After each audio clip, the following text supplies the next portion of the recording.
Honourable senator Kamran Michael. Sir देता हूं sir. Sir आ रहा हूं कामरान माइकल। जी शुक्रिया चेयरमैन साहब। जी फाटा को भी इंक्लूड कर दें उसमें जी।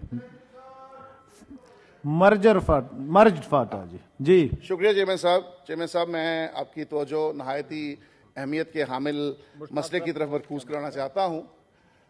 मसला यूँ है कि हमारी मसीही कौम के एक सपूत जिन्होंने CSS करके अभी पहली उनकी पोस्टिंग है असिस्टेंट कमिश्नर की पीर महल टोबा टेक सिंह में, और सिर्फ इस बेस पे कि वो एक मसीही है, इस बेस पे मज़हब की बुनियाद पे, तासुब की बुनियाद पे 2 दिन कबल चंद शरपसंद अनासर ने, और उसमें एक वकील साहब भी शामिल हैं, बार के जो अहदेदारान हैं, उन्होंने उन्हें तशद्दुद का निशाना बनाया।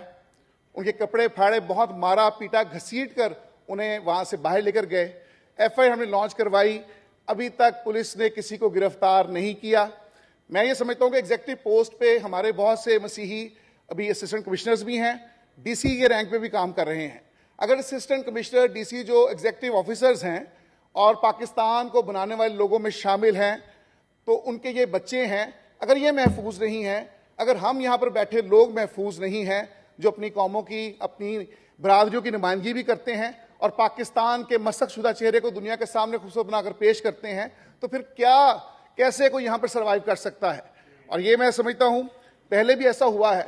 हमारे एक भाई पाकिस्तान के सपूत, हमारे मसीही भाई आशिर अजीम, जिनको धुआं ड्रामा से भी बड़ी पजीराई मिली थी कोयटा में, और फिर मैं समझता हूँ कि उन्होंने, क्योंकि यहाँ पर हमारे बलोच भाई बड़ी बलोचिस्तान के लोगों की नुमाइंदगी करते हैं, वो हमारे डिप्टी कस्टम्स कलेक्टर भी थे, लेकिन उसके बावजूद वो भी तासुब की भेंट चढ़े और वो पाकिस्तान को छोड़ने पर मजबूर हो गए। हम पाकिस्तान के खैरखा हैं, हमारे बाओ-अजदाद ने पाकिस्तान के लिए कुर्बानियाँ दी हैं, लेकिन हम ये